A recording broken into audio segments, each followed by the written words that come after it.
Hey everybody, welcome to the Dad Challenge podcast. My name is Josh, and today we're talking about crazy middles. Now, I haven't really done a deep dive. They're very similar to crazy pieces. Apparently, though, to rate them on a scale from like bad to good, apparently of the two families, they're the worst. Now, I did reach out to the crazy middles, and he was willing to answer some of my questions. So I'm really not at a place yet where I can make a decision on what I think about it. But I think overall, though, my impression is that if you have this many kids, you just can't be good parents. I don't care what anybody says. I know people are like, I come from a big family. I even had a conversation with a kid from Crazy Middles on his, or Crazy Pieces on his like Twitch channel. He seems like a good kid. But again, these kids are all left to their own devices. There's just no way you can be good parents. But today we're diving into a couple videos. They have rules. They have rule books. So when you come into their house, there's rules. That's a good thing, everybody. I'm not going to bash on people for having rules, but let's take a look at the rules because I don't know what they are, and let's see if there's any red flags. Let's see how they deal with this as their rule book, because I feel like if you're coming into a place like that, it's more of an institution than it is a family. If you come into a place and it says, I need you to read these rules and sign a contract, that's not a family, right? I mean, that's my argument. I'm not sure if that's what they do, but it sounds like, hey, if you're going to be here, here are the rules. It sounds like a prison, right?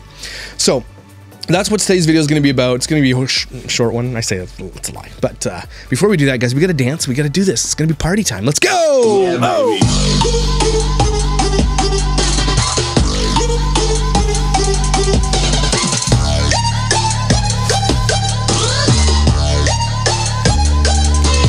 Drop it. All right. Where's my darts, yo? Weston. Autumn Ponder. That's a nice name. Oh, you win all three, though. That's pretty good. I'm getting better. I want to hit that center. Someone's got to win a hoodie, so this one's for the YouTubers. Yeah, baby.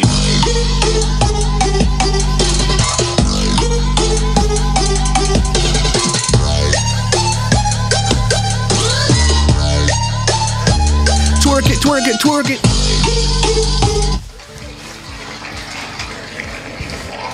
Carly Laskowski. Oh, close though. All three, let's go.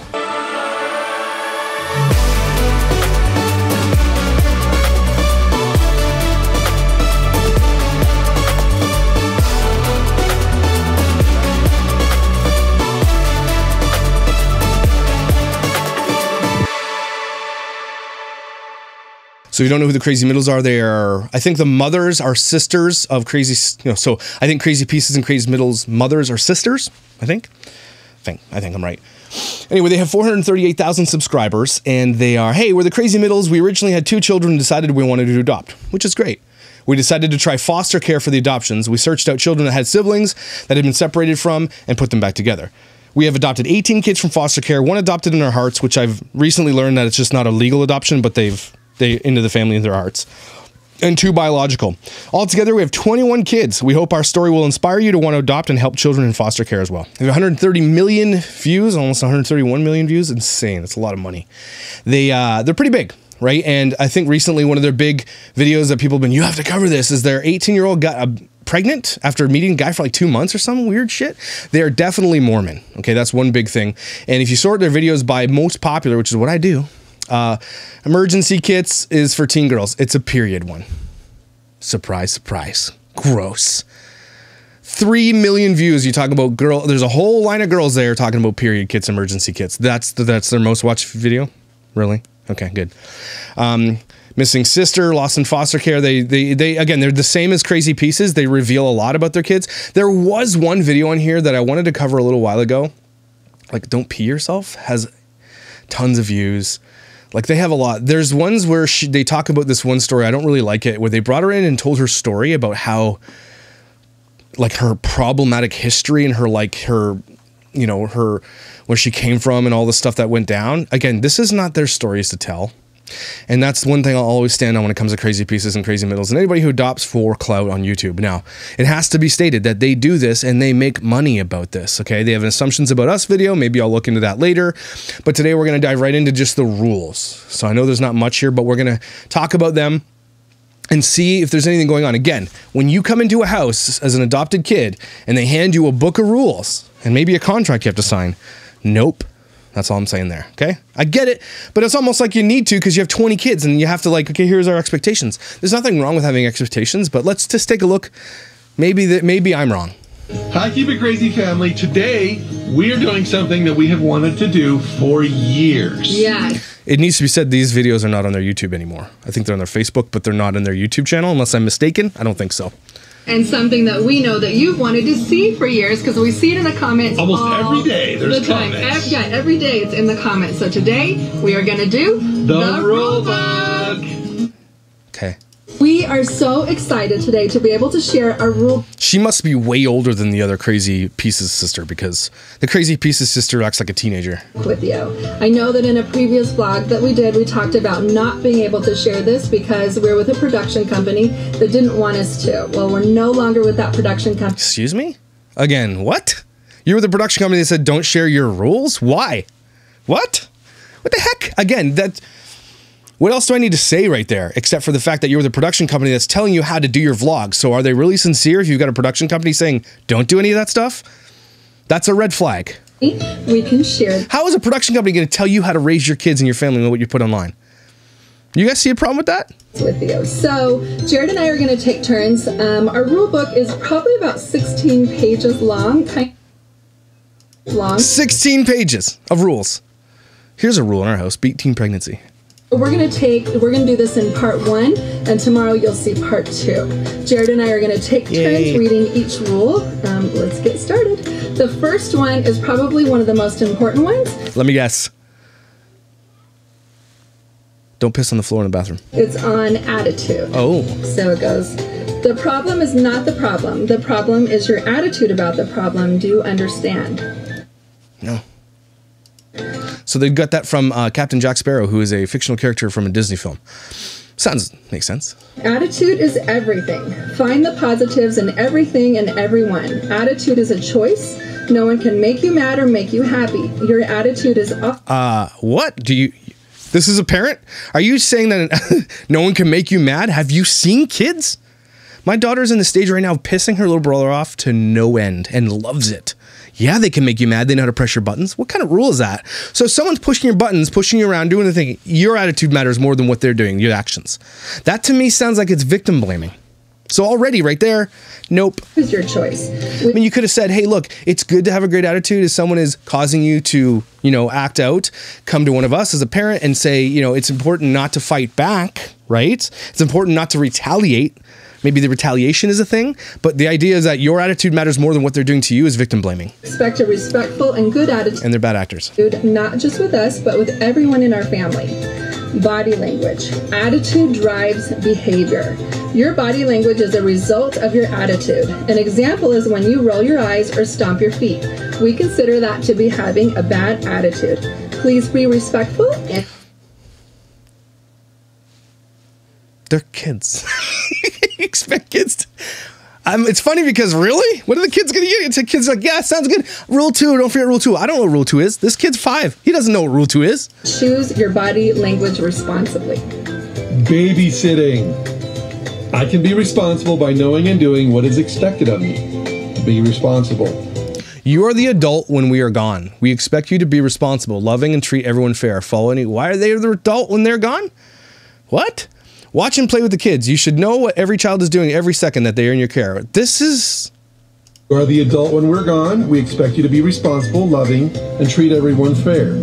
Follow any directions that we... This is the babysitting rule. Obviously, it's for the older kids. give you. But if they're not adults, you can't say that they're adult when they're gone. That's nope. That's nope. Watch and play with the kids. You should know what every child is doing at every second that they are in your care. You don't. You have 21 kids. So that's a hypocritical statement right there. We expect you to entertain everyone instead of watching TV, playing a game, talking on the phone, or playing on electronics. Keep the But they're adults. What? What's going on here? house clean. The house should always look better when we get home than when we left.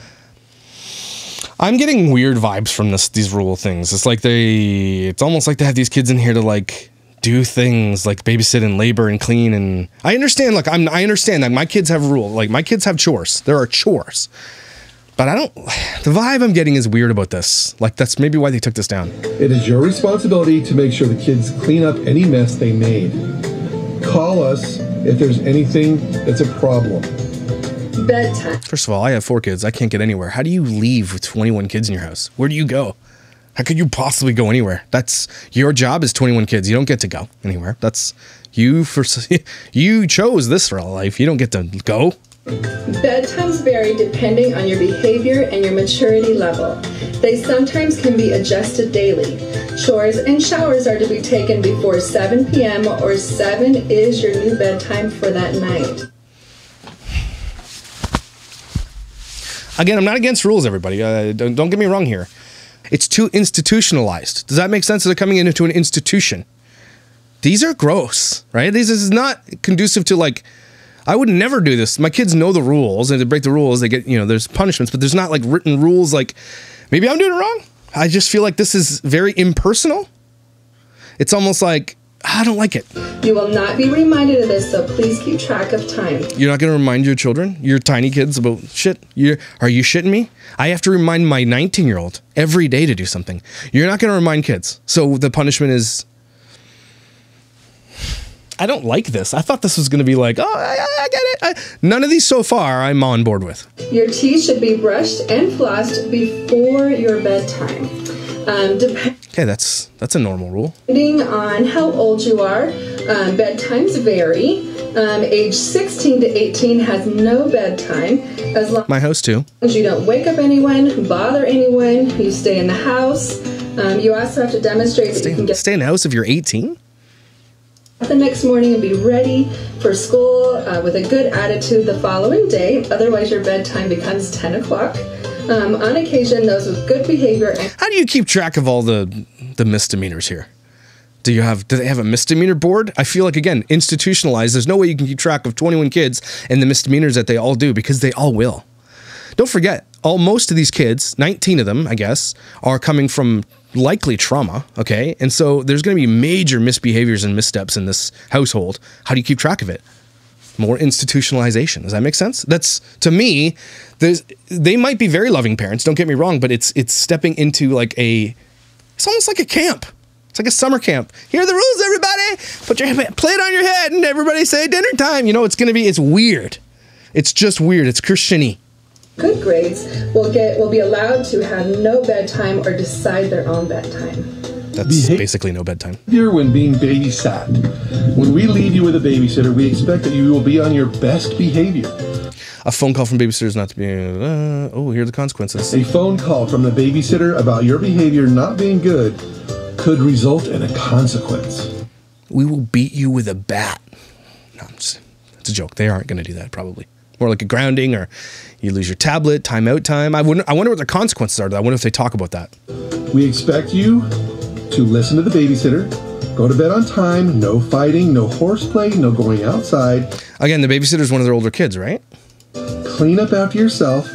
Don't use the stove. Don't go to a friend's house and follow any... Don't use the stove. That should just be the rule. Just don't use the stove, okay, everybody? Don't touch the stove. Instructions we give you. The next one is chores. Now, we've had a lot of comments that a lot of you are kind of confused by the way we do it, so hopefully this helps.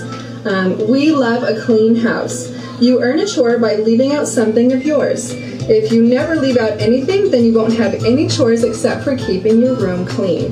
The chores are broken up into rooms. It's your job to make... These parents don't do anything, right? They've got 20 kids to do the chores. It's almost smart. I'm almost, like, impressed. I'm like, should I have done this? I'm at the level 2. I have 2 teenagers. One cuts the grass. One does the litters and does the dishes. Tristan is in charge of the garbage and cutting grass and other things. Sometimes he does the stairs once a week, and then Everly is now in charge of cleaning the toy room, and Weston doesn't do anything. He's not there yet. But yeah, I like this idea. It's like they're smart. They're like, how do we get our house clean without paying anybody? Adopt 20 kids. Make sure your chore is clean at all times. There is a tablet on the wall that has an app called Cozy. It breaks down what needs to be done. Holy shit. Again, if that's not institutionalization, then I don't know what is. Again, I understand the need for these types of things. I absolutely do.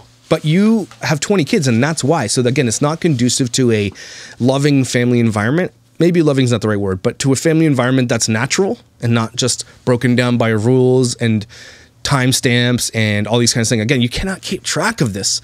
It's just impossible. Each chore. Please follow every step on it because that is how it is checked. Please have an adult check your chores once they are done. Chores need to be completed by 7 every day. If not, then your bedtime then becomes 7. It is your... So the consequences are early bedtimes is what it is. And you're vacuuming, you have your shoes on in the house. It's weird. If chores did not get... How do you have a kitchen this small with 22 people, 23 people in a house? Hello?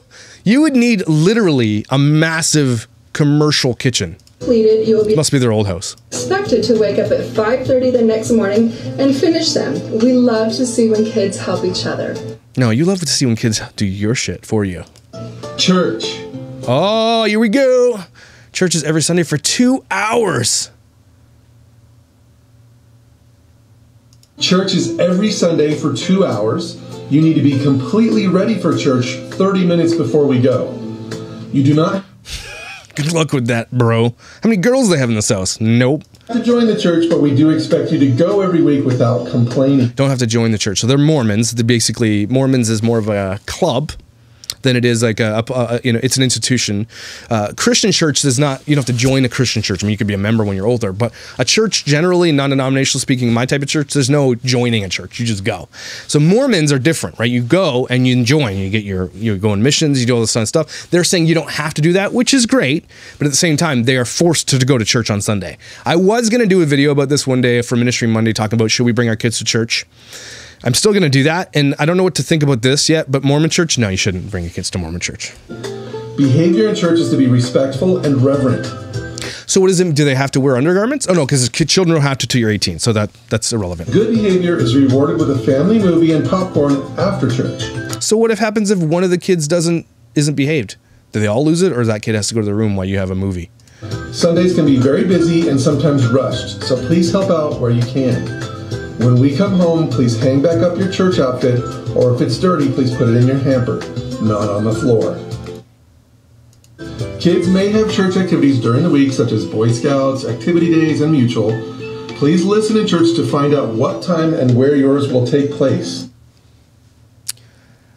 I feel like they're setting everybody up to fail, including themselves. Your kids, your young, let's just take the younger kids. Even my 14-year-old, he doesn't keep track of shit, okay? None of these kids are going to do that. How do they, am I doing it wrong? Or am I just, hands up out there if your kids are dumb as shit like mine and they're not going to do any of this. They're setting all these rules in place so that when something goes wrong, hey, there's the rule for that. But at the same time, that's what a parent, basically, in my opinion, a parent's responsibility is to do that for the kids. That is, I'm happy to do those things for my children so that they do take part in things. But if those kids miss that opportunity, you're going to put that on them, not on you. It sounds like all of the parenting responsibilities have put off onto the kids completely. And then when something goes wrong, they're like, the rules, there's the rules. That to me is why these large, giant ass families like this can never work. That's my opinion. And then please post it into the calendar on Cozy. Computers and electronics. Please ask an adult before you go on any electronics. We consider electronics to be anything that has a screen. Don't go to websites that are not approved. Okay. Chores need to be completed before you ask to get on anything that has a screen. No food or drinks by electronics. Social networks need to be approved and monitored. All electronics, and yes, that means cell phones, need to be in. Why does this kid have 15 pieces of electronics? By 9 p.m. You may pick them up after 6:30 the next morning. Again, institutionalized. My kids don't bring their tablet into their bedroom, obviously, but it's just institutionalized rules because there's so many kids. I have to keep saying institutionalized. It's just the way, this to me seems like it's a, what do you call those? Like a halfway house for kids, right? It's less of a family home and more of a foster environment. It's more like a fostering environment. But again, I'm going to make this point very clear. Still better off there than in foster care. Absolutely. Curfews. We love it when kids are on time. We expect that if we ask you to be back at a specific time, you're not even a minute late. If you're going to be little grace late, you need to call at least 20 minutes ahead of time to tell us why. If you need a ride, please call us and let us know so we can pick you up so you're still home on time. Anytime you feel you need a ride, please ask. If you don't want your friends to know that you want to come home, just say our keywords on the phone and say, I really, really want to stay. Okay. So really, really means, please come and get me. Do your best. Anything you do, do your best. We love This is a rule? to reward kids that we see are always trying to make good choices, work hard, and do the right thing. For examples, movies, money, and extra privileges. The kids that did great last year went on a dream vacation and had an unbelievably awesome time. All right, I'm going to stop you right here. This one gets me a little bit. Okay. The same thing that goes on in schools, and you're seeing this across the board where people are being rewarded for good things, I'm for it. I'm absolutely for it. Especially in schools, if some kid does something good, you should honor that. I get it. Okay, some kids, but there has to be said that in this day and age, some kids just can't do the thing that other kids could do. Like this perfect attendance award needs to be thrown in the garbage. We need to make sure, and this is as liberal as I get, everybody, but when a kid needs a mental health day, you should be encouraging that. So those types of awards, when it comes to a family, when it comes to award systems, when a family, I see him.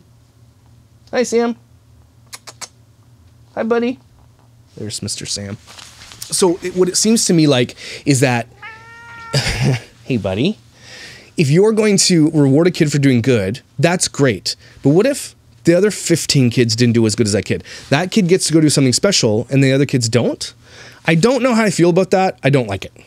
Because some kids, literally, especially when they come from trauma and stuff like that, some kids could have a fetal alcohol syndrome and stuff that could literally mean so some kids can't be as successful in the ways that you want them to be successful when it comes to good grades and stuff like that, but they might have strengths otherwise. This rule to me is not good for family. I feel like if you're going to reward one kid for doing something great, there's favoritism that happens, and then there's going to be kids who are going to be hurt because of that. There's going to be that type of stuff, and I don't like that. Every kid should be equal and loved equally. And if one kid is falling short, there's nothing wrong with punishing, like to a degree, right? But at the same time, if you're rewarding with dream vacations and other kids are like, sorry, you're in your room all summer, that to me is not going to be good. That's just my opinion. Keep up the good work. It'll really pay off. Drugs. No drug use of any kind is tolerated. We do random drug testing. What? We do random drug testing, and we reward you with $50 for a passing test. What? Are you kidding me right now? Is that bugging anybody else right now? You do random drug testing of your children. That doesn't scream, we trust you, we love you. That screams, at any moment of the day, we're going to find out if you did something stupid and you're going to be punished for it. But if you pass that drug test, we'll give you $50? What the fuck? That's a big old nope from me on that one. Nope. As drugs have such a large impact on They literally go to a doctor to do drug tests on their children. the entire family, you are expected to let us know if you see a sister or brother that is doing drugs, or if they're hanging out with friends that are. I almost get this. Hear me out. I don't want my kids doing drugs, okay? I don't want that around, because I grew up with drug abuse issues, alcohol abuse issues, and so I don't want that in my family. If one of my children were to get into drugs, my older boys specifically, I mean, it's a no-go. Obviously, there's rules in place for that. But yeah, I would never let that happen. I'm never going to do random drug testing. What they're doing here is it's so weird because they can't actually parent. Clearly, they don't know what their kids are doing because there's so many of them, which again lends to the credence my point that you can't properly parent 20 children. It's impossible. If you have to do random drug testing, it means you don't know who they're hanging out with. You don't know what they're doing. You can't see behaviors. Relying on other kids to rat them out. Again, what else do you need to know that they can't properly parent that many kids? That's the argument here. The drug testing is it's icky and gross. I don't think you should ever do that. But at the same time, they do it out of necessity because they cannot parent their children properly. Friends. You can pick your friends. Oh, thanks. And you can pick your nose. But you can't pick your friend's nose. That's a rule? Okay, cool. Good friends will help you make good choices. Bad friends are those that push you to make bad choices. Did you just make your kid pick their nose and eat it on camera? Dumb. That was gross. Choice is one of the most important choices you can make. If you have chosen a friend that I don't like these people.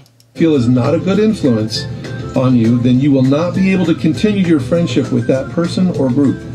And seriously, Don't pick your friend's nose.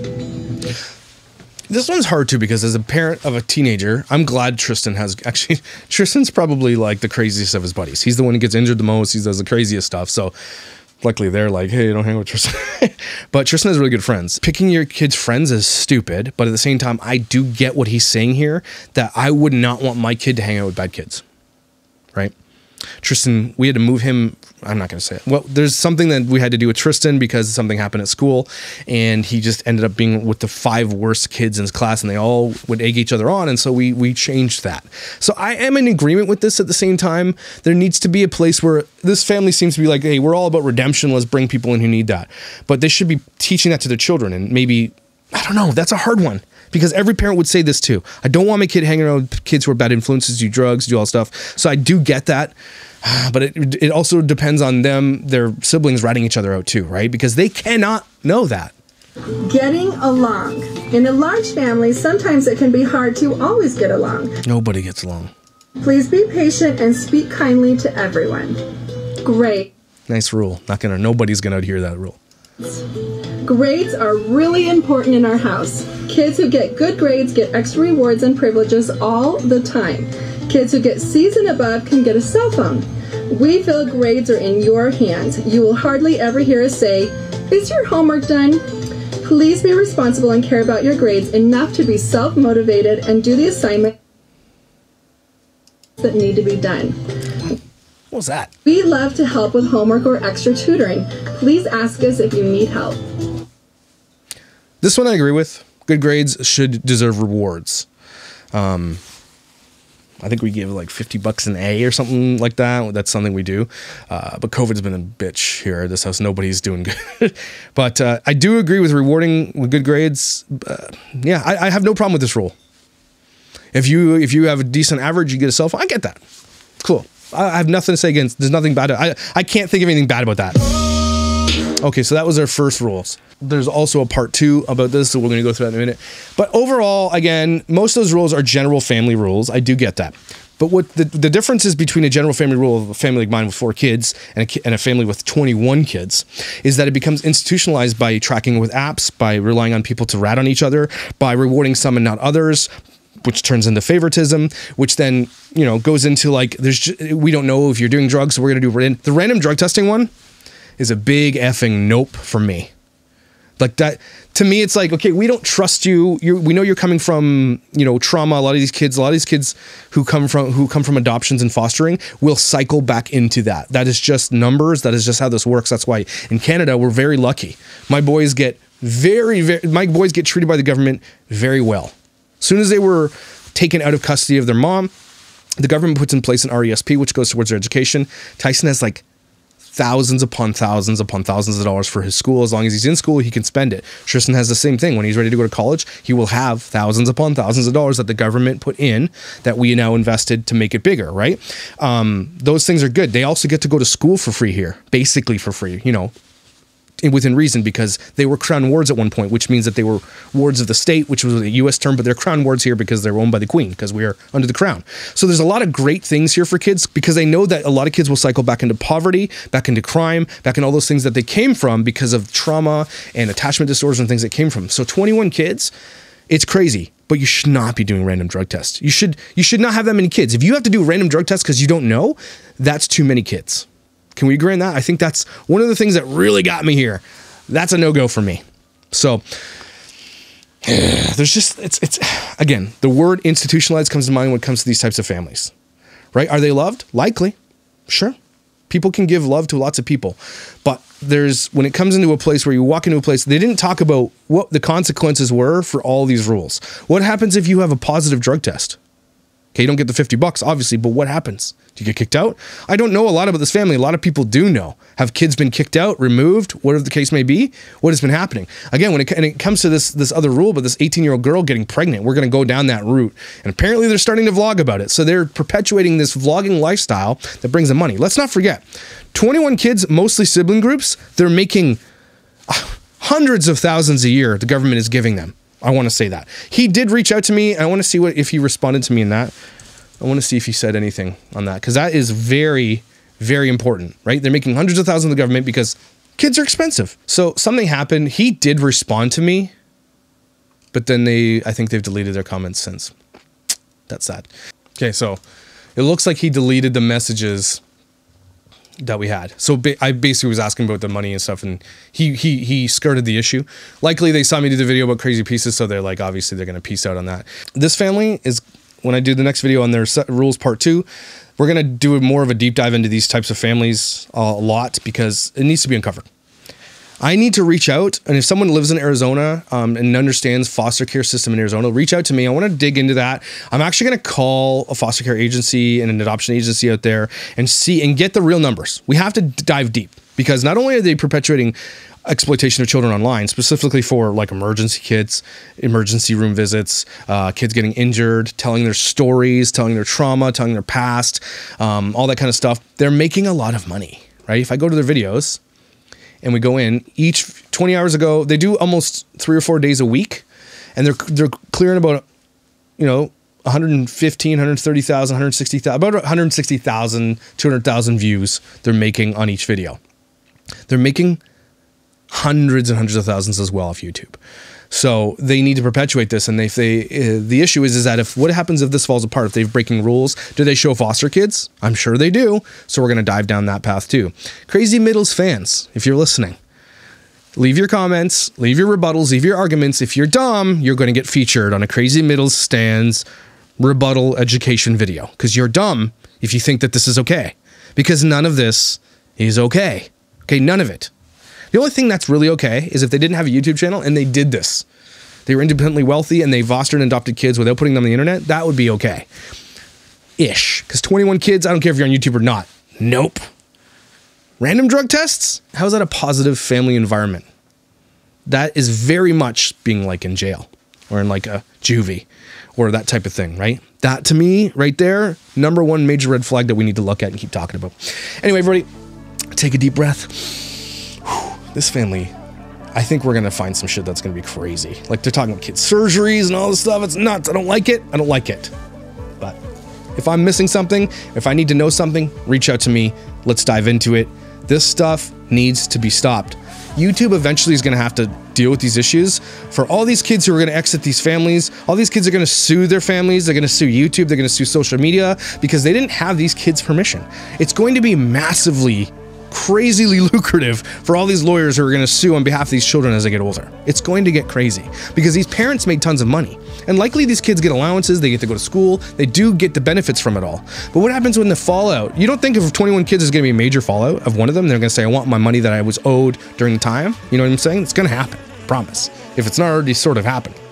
So anyway, thanks for watching, everybody, today. You're beautiful, gorgeous. I miss you. Please come back, and I will see you tomorrow.